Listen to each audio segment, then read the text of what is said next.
Okay, chapter 3 is culture, organization, culture.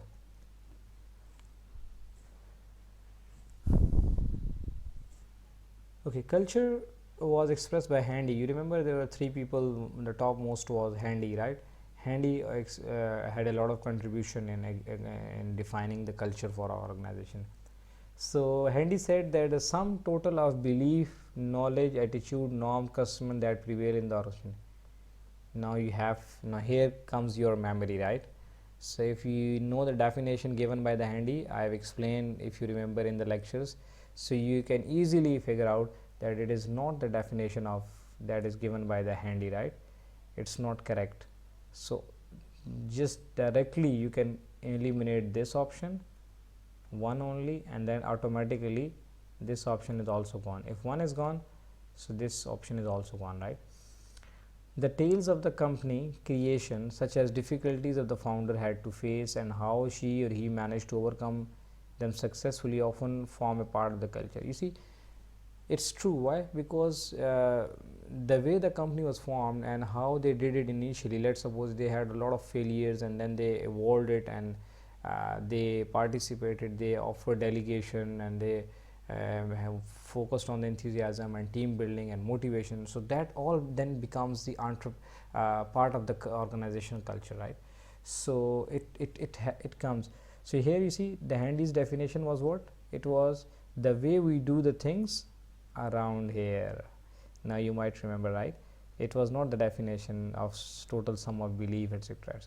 However, the history of the organization plays an important role in shaping the mindset of the employees. How this company has faced number of phases and how it came through from all that, right? So it creates example for the employees in the future to follow them.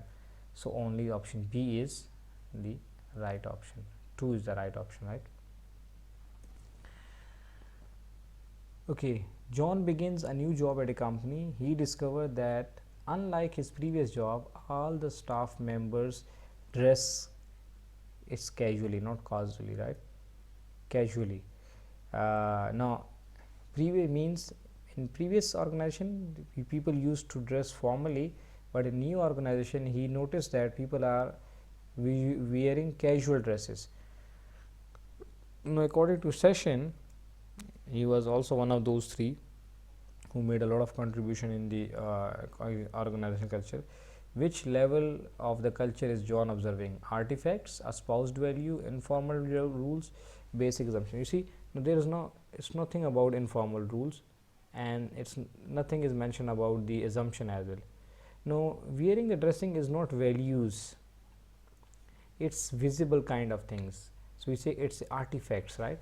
So in artifacts we have studied that when we an individual or employee is seeing the visible kind of things, right? How the people are wearing dresses and how they talk to each other and how they behave with each other, right?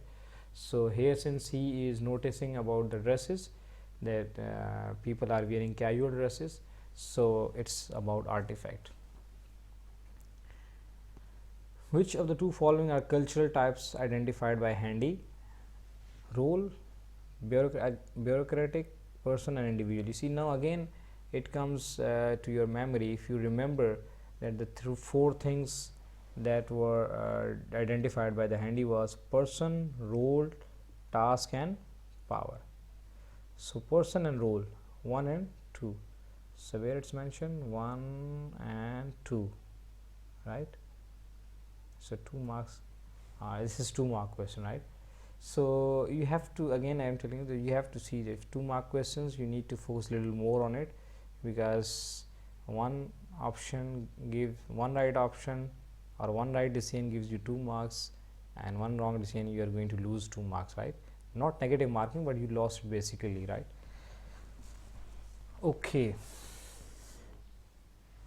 so main thing is that some things you need to keep in your mind and memorize it, right? Okay, the dash is the network of the relationship that exists within the organization and arises through common interests and the friendship between members and staff. Which would fit the gaps? Grapevine, not Organization culture is a network of relationship. Not organization culture is not the network of relationship. There are some values, some way of life, right? Scalar chain is completely out of question. There's nothing to do with scalar chain. You see here you need to understand, I told you that there are one or two options which are completely irrelevant.